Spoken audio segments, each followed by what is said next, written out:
Salam damai dan juga selamat datang ke rancangan Inverse edisi Bahasa Malaysia musim yang ke-6.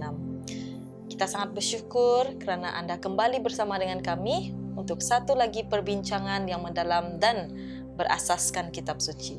Jadi hari ini kita akan membincangkan satu topik yang sangat sensitif, sering disalahfahami dan menjadi satu batu sandungan besar dalam iman kekristenan kita, yaitu doktrin api neraka yang kekal. Ya, betul tuh Saudari Moniza. Jadi ramai kita membesar di dalam gambaran bahwa neraka itu adalah tempat siksaan tanpa pengakhiran, di mana kita akan imagine bahwa neraka itu adalah di mana tempat api yang tidak akan pernah padam dan jeritan yang tidak pernah berhenti serta penderitaan yang berlangsung selama-lamanya tanpa ada harapan.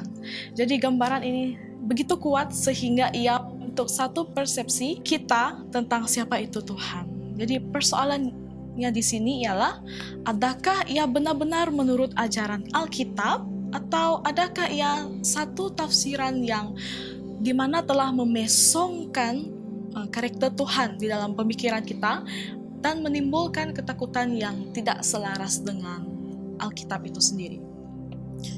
Ya, betul tuh Saudari Roza. Dan dalam perbincangan episod kita kali ini, bacaan utama kita datangnya dari buku Malaki pasal 4 ayat 1 sehingga 3, di mana teks ini memberikan gambaran yang sangat jelas tentang pengakhiran bagi orang-orang yang fasik. Jadi bersama kita pada hari ini ada dua panelis yang mukanya tidak asing bagi penonton di luar sana, yaitu Saudari Sophie dan juga Saudara Glenn yang merupakan moderator kita bagi musim yang ke-6 ini, yang akan membantu kita untuk memahami isu ini dengan lebih teliti dan setia kepada kitab suci. Terima kasih Saudari Moniza dan juga Saudari Rosa. Topik ini sangat penting karena doktrin siksaan kekal bukan sekadar isu teologi. Ia merupakan isu tentang karakter Tuhan. Dan bagi orang ramai, gambaran Tuhan yang menghukum tanpa henti telah menjadi sebab mereka menjauhkan diri daripada iman mereka. Okey, betul itu Saudara Glenn. Kalau kita lihat, kita tidak boleh memandang ringkas kesannya. Sepanjang sejarah, ajaran ini telah menimbulkan trauma rohani, ketakutan yang mendalam dan bahkan menyumbang kepada kebangkitan, iaitu kebangkitan skeptisisme, iaitu sikap ragu atau tidak mudah percaya terhadap sesuatu perkara sehingga ada bukti yang kuat. Serta ada satu lagi iaitu ateisme, iaitu kepercayaan atau kefahaman yang tidak mempercayai kewujudan Tuhan. Ya, jadi sebelum kita meneruskan lagi perbincangan kita pada hari ini, baiklah kita mengundang pimpinan Roh Kudus untuk memimpin kita. Jadi dengan itu saya mempersilahkan Saudari Sophie untuk melayangkan doa pembukaan. Okey, mari kita berdoa. Bapa yang di syurga, kami datang kepadamu dengan kerendahan hati kami Bapa. Ketika kami membincangkan isu yang berat ini, tolonglah kami memahami firman-Mu dengan lebih jelas. Begitu juga Bapa, singkirkanlah gambaran yang salah tentang diri-Mu dan nyatakan karakter-Mu yang penuh kasih dan keadilan itu Bapa.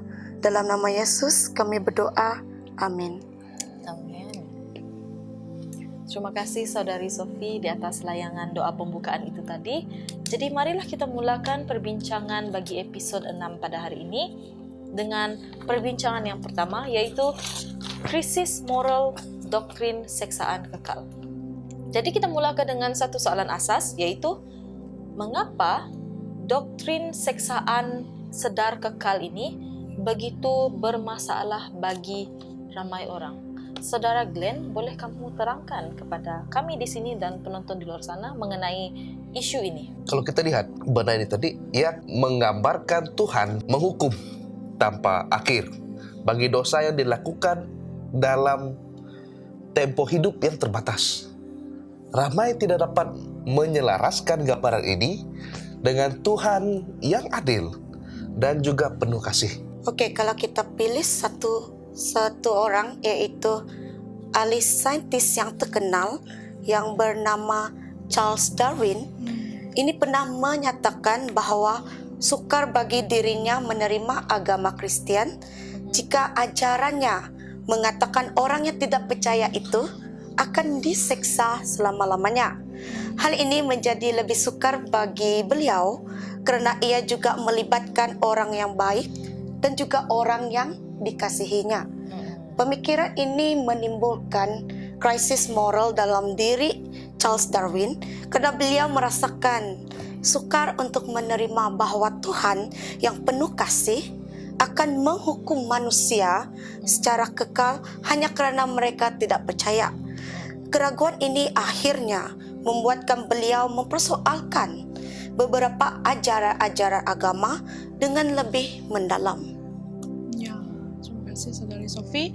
Jadi seperti tadi kita sudah melihat pandangan daripada Charles Darwin dari konteks pemahamannya sendiri. Dan kalau kita melihat dari aspek ataupun konteks zaman modern sekarang ini, kita lihat seperti yang dikatakan oleh ahli falsafah etis yaitu Sam Harris. Beliau berhujah bahwa ancaman seksaan kekal tidak selaras dengan konsep kasih dan kehendak bebas, di mana beliau membandingkan konsep ini dengan ancaman manusia yang zalim. Walaupun kita mungkin tidak setuju dengan kesimpulan mereka ini, kita boleh memahami persoalan mereka.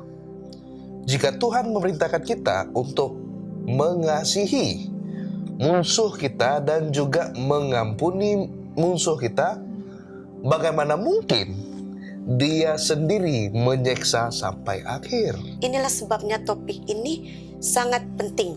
Oke, jika gambaran Tuhan itu salah, ia boleh mencipta seorang etis, yaitu bukan kerana Tuhan tidak wujud, tetapi kerana karakter-karakternya telah dipersembahkan secara salah. Ya, pandangan seorang etis ini, dia akan berubah menurut pemahaman yang dia terima. Sekiranya pemahaman yang mereka terima itu menjurus ke arah yang mereka tidak dapat terima, maka disitulah pemahaman mereka menjurus ke arah saya tidak akan percaya wujudnya Tuhan. Melainkan apabila mereka menemui orang yang boleh memahamkan mereka tentang konsep tentang wujudnya Tuhan ini, barulah mereka dapat melihat gambaran yang lebih jelas. Ya, jadi marilah kita teruskan lagi ke perbincangan yang kedua, yaitu apa yang dikatakan dalam buku Malaki bagi 4. Oke, saya akan bacakan ayatnya dalam Alkitab.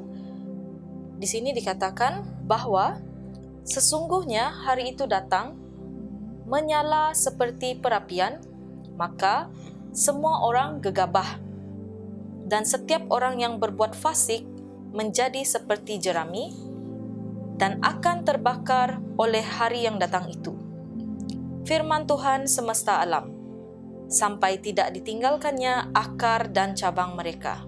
Tetapi kamu yang takut akan namaku, bagimu akan terbit surya kebenaran, dengan kesembuhan pada sayapnya, kamu akan keluar dan berjingkrak-jingkrak seperti anak lembu lepas kandang. Kamu akan menginjak-injak orang-orang fasik, sebab mereka akan menjadi abu di bawah telapak kakimu. Pada hari yang kusiapkan itu, firman Tuhan semesta alam. Jadi ini adalah teks yang tertulis dalam buku bagi Malaki 4 ayat 1 hingga 3. Jadi dalam teks ini dia menggunakan bahasa-bahasa yang sangat kuat tentang api dan juga pembakaran. Jadi Saudari Sophie, saya ingin tanyakan di sini, apakah yang dimaksudkan dalam konteks bagi buku Malaki bagi 4 ini? Oke, kalau kita lihat di dalam buku Malaki 4 ayat 1 hingga 3 ini, ayat itu mengatakan bahwa hari Tuhan akan datang seperti dapur yang menyala dan semua orang fasik akan menjadi seperti tunggul jerami. Oke, mereka akan dibakar habis sehingga tidak akan ada akar atau cabang yang tertinggal. Kalau kita perhatikan bahasa itu sendiri, tidak ada akar atau cabang. Ini merupakan bahasa pemusnahan yang total. Jika tiada akar dan tiada cabang, tidak ada kesinambungan dalam hidup. Ya, dan kita lihat di dalam Malaki 4 ayat 3, di sini ayat ini menyebut bahwa orang fasik akan menjadi abu di bawah kaki orang benar. Jadi di sini bermaksud bahwa orang yang benar akan mengalahkan orang yang fasik secara simbolik. Dan di sini kita boleh simplified kan, ataupun supaya dia lebih jelas, di mana ayat ini berfokus menunjuk bahwa kemenangan itu adalah kebenaran dan juga keadilan. Dan ayat ini juga di mana memberi pengajaran tentang keadilan Tuhan yang akhirnya menegakkan kebaikan. Oke, seperti yang dikatakan oleh saudari Roza, teks ini kita boleh selaraskan dengan Nahum 1 ayat 9. Di situ ianya mengatakan bahwa kesusahan tidak akan timbul untuk kedua kalinya. Ini bermaksud Tuhan akan menghapuskan segala kejahatan secara menyeluruh sehingga ia tidak akan muncul lagi pada masa hadapan. Oke, kalau kita lihat di teks ini, ianya menunjukkan bahwa Tuhan tidak mengekalkan kejahatan atau orang fasik untuk hidup dan menderita selama-lamanya. Tetapi kejahatan itu akan dihentikan sepenuhnya supaya keamanan dan keadilan dapat dipulihkan. Dan juga kita lihat di dalam buku Ezekiel 28 ayat 18 sampai 19. Juga mengatakan bahwa iblis akan menjadi abu dan tidak ada lagi selama-lamanya. Ini bukan siksaan yang kekal, ingat itu, tetapi dilupuskan kekal, yaitu total destruction. Di situ kita lihat. Ya, terima kasih Saudara Glenn di atas pencerahan tersebut. Mari kita teruskan kepada perbincangan yang ketiga, yaitu binasa atau hidup kekal. Saya ingin kongsikan satu ayat Alkitab yang sangat famous dan kita semua tahu. Yesus sendiri, dia memberikan gambaran yang jelas dalam buku Yohanes bagi 3 ayat 16, yaitu saya bacakan di sini. Kerana begitu besar kasih Allah akan dunia ini, sehingga ia telah mengaruniakan anaknya yang tunggal, supaya setiap orang yang percaya kepadanya tidak akan binasa, melainkan beroleh hidup yang kekal. Jadi teks ini dia menunjukkan sama ada binasa atau menerima kehidupan yang kekal. Kita yang memilih. Pilihan mana yang kita akan ambil. Jadi Saudara Glenn, boleh kamu kongsikan dengan kami dan juga penonton di luar sana mengenai teks Yohanes 3 ayat 16 ini. Dan dari teks ini, ia merupakan satu pilihan yang sangat jelas dalam buku Yohanes 3 ayat 16. Di sana kita lihat bagaimana Yesus sendiri di situ. Dan juga kita dapat lihat di sana itu binasa ataupun hidup yang kekal. Ya dua pilihan saja. Antara kita ingin mengikut yang jahat ataupun mengikut yang baik.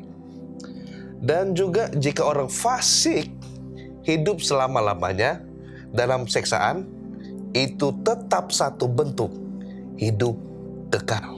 Oke, kalau kita buka di Roma 6 ayat 23, di situ ianya menyatakan bahwa upah dosa adalah maut. Manakala karunia Tuhan ialah hidup yang kekal. Betul itu.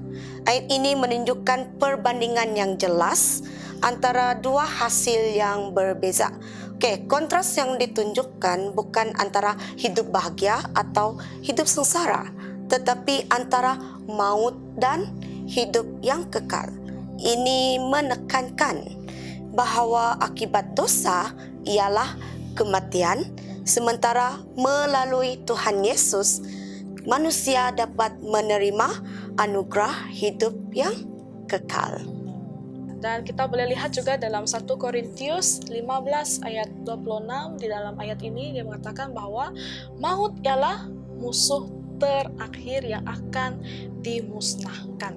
Jadi apakah yang dimaksudkan dengan ayat ini adalah maut adalah musuh yang terakhir.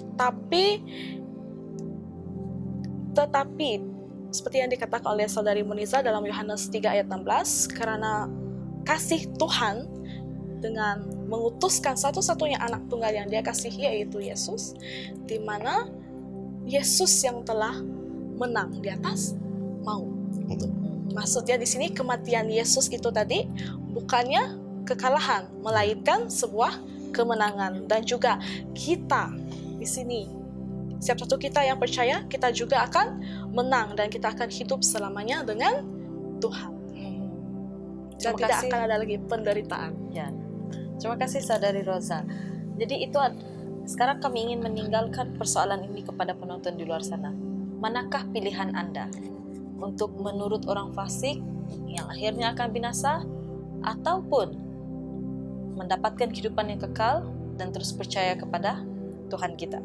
Jadi mari kita pergi ke perbincangan yang seterusnya, yaitu perbincangan yang keempat, api kekal dan tidak terpadamkan.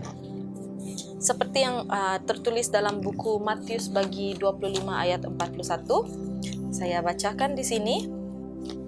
Matius 25 ayat 41, dan ia akan berkata juga kepada mereka yang di sebelah kirinya, enyahlah dari hadapanku. Hai kamu orang-orang terkutuk, enyahlah ke dalam api yang kekal yang telah sedia untuk iblis dan malaikat-malaikatnya.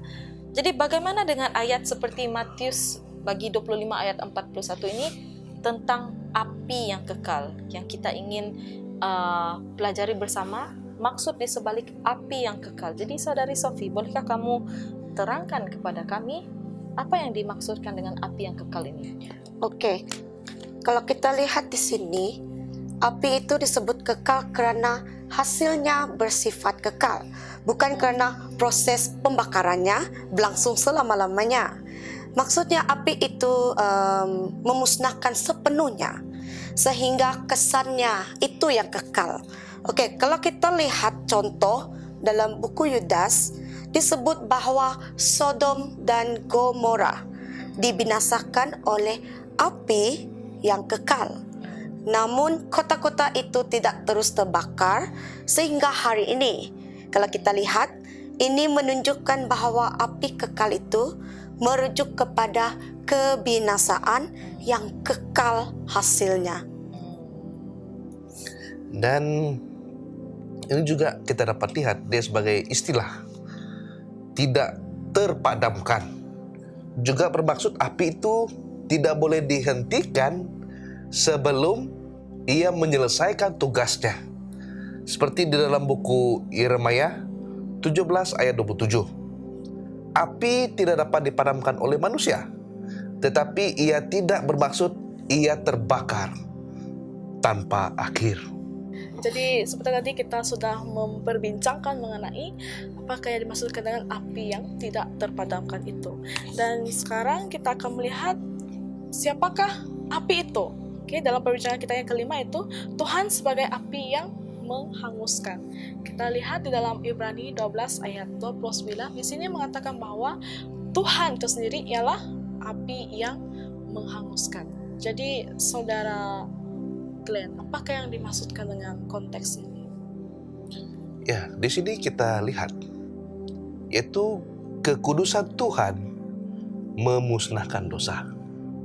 Seperti kalau kita lihat di dalam Alkitab, seperti cerita Musa, di mana dia ingin melihat wajah Tuhan itu sendiri. Tapi Tuhan sendiri berkata, kamu hanya dapat melihat belakang saja. Karena kekudusan Tuhan itu tadi dapat memusnahkan dosa. Dan bagi yang menolak kasih-Nya, kemuliaannya membawa kepada kebinasaan. Kalau kita lihat di sana, bila kita menolak Tuhan daripada kehidupan kita, kita akan terjerumus kepada membuat kejahatan ataupun kepada kebinasaan. Oke, betul itu saudara Glenn. Oke, Namun bagi orang benar, terang yang sama membawa kehidupan. Kalau kita lihat di buku Daniel 12 ayat 3, ianya menyatakan bahwa orang benar akan bersinar seperti bintang selama-lamanya. Dan saya ingin tambahkan di sini, dalam buku 2 Tesalonika bagi 2 ayat 8 ada menyebut bahwa orang fasik dibinasakan oleh terang kedatangan Yesus Kristus itu sendiri. Jadi terang yang sama memberi sukacita kepada orang yang telah diselamatkan. Amin. Ya, jadi kalau kita lihat dengan perbincangan kita seperti tadi, yaitu seperti yang dikatakan oleh saudari Moniza, yaitu Tuhan itu sendiri adalah terang. Dan seterusnya, apakah gambaran akhir yang diberikan oleh Alkitab mengenai kemenangan akhir dan juga pemulihan ini? Saudara Glenn. Dari sini kita dapat lihat gambaran yang terakhir dalam Alkitab, yaitu kita boleh dapat itu dalam buku Wahyu dan juga dalam buku Matius. Sana kita dapat lihat, yaitu dosa dan orang tidak berdosa tidak akan ada lagi, yaitu seluruh dunia yang baru, bumi yang baru, yaitu dipulihkan sepenuhnya daripada penyakit. Apa penyakit itu? Merupakan dosa. Dosa yang membawa penyakit, pelbagai penderitaan dari sana. Oke, kalau kita lihat ayat ini, ianya menggambarkan keadaan yang sempurna bagi orang benar di hadapan Tuhan. Tidak ada lagi penderitaan, tangisan, atau ketakutan karena semua kesakitan dunia telah dihapuskan. Bukan itu sahaja, kejahatan juga tidak lagi wujud atau dipelihara. Ianya akan dihapuskan sepenuhnya. Ini menunjukkan bahwa Tuhan menegakkan keadilan sepenuhnya dan hidup yang kekal bersamanya adalah penuh keamanan, keselamatan, dan kebahagiaan yang abadi. Ya, amin saudari Sophie. Ini selaras dengan Tuhan yang adalah kasih. Kita tahu bahwa Tuhan itu mempunyai sifat pengasih. Jadi pemusnahan akhir kejahatan memastikan bahwa damai kekal itu tidak akan diganggu lagi. Ya, betul. Hari ini kita sudah melihat dan sudah berbincang mengenai bahwa doktrin ataupun pemahaman mengenai keseksaan kekal itu telah menimbulkan kerisauan bagi ramai orang. Dan kebenaran yang kedua, kita melihat bahwa dalam buku Malaki pasal 4 menggambarkan bahwa pemusnahan secara keseluruhan bukan penderitaan tanpa akhir. Dan di ketiga, kita dapat melihat mengenai kebenaran, yaitu Alkitab mengajarkan dua pilihan, bahwa kita mau memilih untuk mengikuti kebinasaan ataupun hidup yang kekal. Dan yang keempat, api di sini merujuk kepada hasil yang kekal, bukannya proses tanpa pengakhiran. Dan yang kelima, kita dapat melihat bahwa Tuhan menghapuskan kejahatan sepenuhnya demi memulihkan damai kekal itu. Ya, terima kasih saudari Rosa di atas kesimpulan secara menyeluruh mengenai topik perbincangan kita pada hari ini. Dan di sini dapat disimpulkan bahwa Tuhan bukanlah Tuhan yang zalim yang menyiksa selama-lamanya, tetapi Tuhan adalah hakim yang adil dan penebus yang penuh dengan kasih, yang menamatkan dosa dan memulihkan ciptaannya kepada keadaan yang sempurna. Jadi kita harus ingat, setiap apa yang Tuhan lakukan kepada kita dan segala isi yang ada di dunia ini adalah karena Dia ingin memulihkan keadaan. Bukan untuk membinasakan kita, tapi karena kasih-Nya Dia ingin mengembalikan keadaan yang telah rosak ini kepada satu keadaan pemulihan yang sempurna.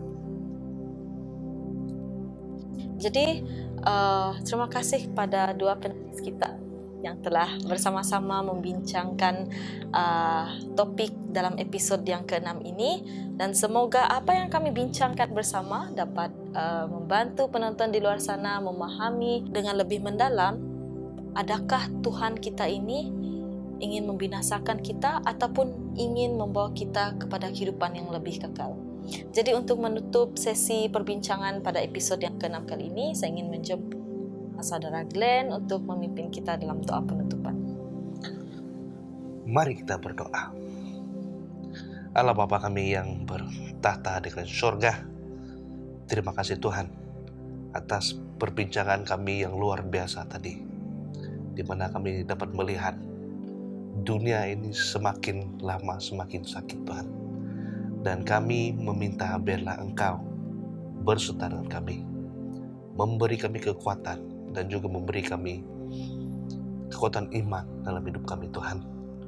Karena setiap hari, setiap jam dan setiap saat kami menempuhi dosa yang teramat banyak di dunia ini Tuhan.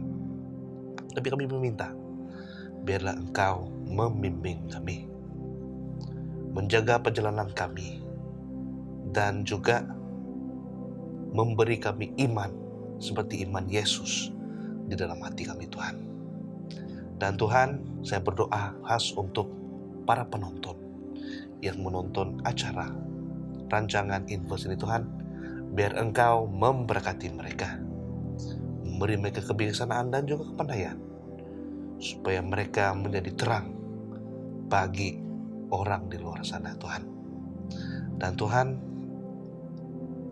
banyak yang ingin kami minta daripada Engkau, tapi Engkau lebih mengetahui apa yang kami perlukan dalam kehidupan ini Tuhan. Sediakan kami, beri kami iman, dan juga beri kami kekuatan sampai kedatangan Yesus yang kedua kali. Ampuni segala dosa kami Tuhan, di dalam nama Yesus Kristus kami berdoa. Amin. Amin. Amin. Terima kasih Saudara Glenn atas sayangan doa penutup sebentar tadi. Jadi terima kasih juga kepada penonton di luar sana karena setia bersama dengan kami dalam Inverse pada hari ini. Semoga kita berjumpa lagi pada episod yang seterusnya. Tuhan memberkati Anda semua.